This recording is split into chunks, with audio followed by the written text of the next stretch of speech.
আরোহী নিউজ বাংলা থেকে আজকের ওয়েদার রিপোর্ট।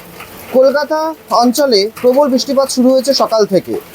সেখানে দেখা যাচ্ছে যে উত্তরবঙ্গ এবং দক্ষিণবঙ্গে এই প্রবল বৃষ্টিপাত ঘূর্ণাবর্ত এবং মৌসুমী অক্ষরেখার কারণে হয়ে চলেছে।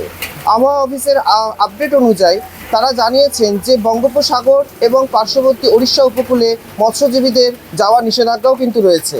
আগামী 3 দিন 10 তারিখ থেকে 13 তারিখ অবধি কিন্তু এই বৃষ্টিপাতের সম্ভাবনা রয়েছে। এই প্রচণ্ড বৃষ্টিপাতের সম্ভাবনায় দুর্যোগও রয়েছে।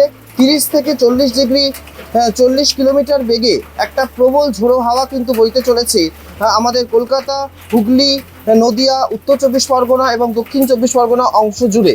আমরা দেখতে পাচ্ছি যে কলকাতা অঞ্চলে অতিরিক্ত জল যন্ত্রণাটা কিন্তু রয়ে যাচ্ছে। কলকাতার বিস্তীর্ণ অঞ্চল জুড়ে অলরেডি জল যন্ত্রণা শুরু হয়েছে, এতে যানজটের সৃষ্টি হচ্ছে, মানুষের চলাফেরা, মানুষের দৈনন্দিন জীবনেও কিন্তু একটা সমস্যার সৃষ্টি হচ্ছে। সেখান থেকে দাঁড়িয়ে থেকে প্রশাসনের ভূমিকা যথেষ্ট সক্রিয় রয়েছে। প্রশাসনিক দিক থেকে পাম্প অ্যারেঞ্জমেন্ট করে সেখান থেকে জল নিকাশি ব্যবস্থাকে সচল রাখার চেষ্টা করা হচ্ছে।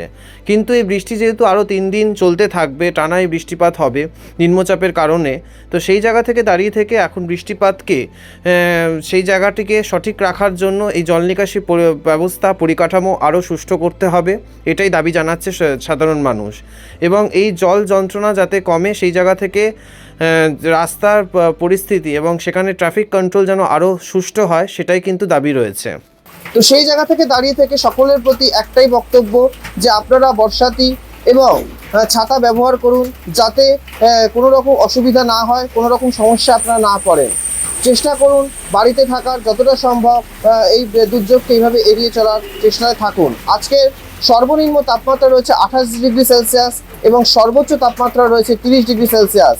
আগামী 3 দিনের মধ্যেই এই দুর্যোগ কাটতে চলেছে বলে আবহাওয়া অফিসের খবর রয়েছে। কলকাতা, আরোহী নিউজ বাংলা।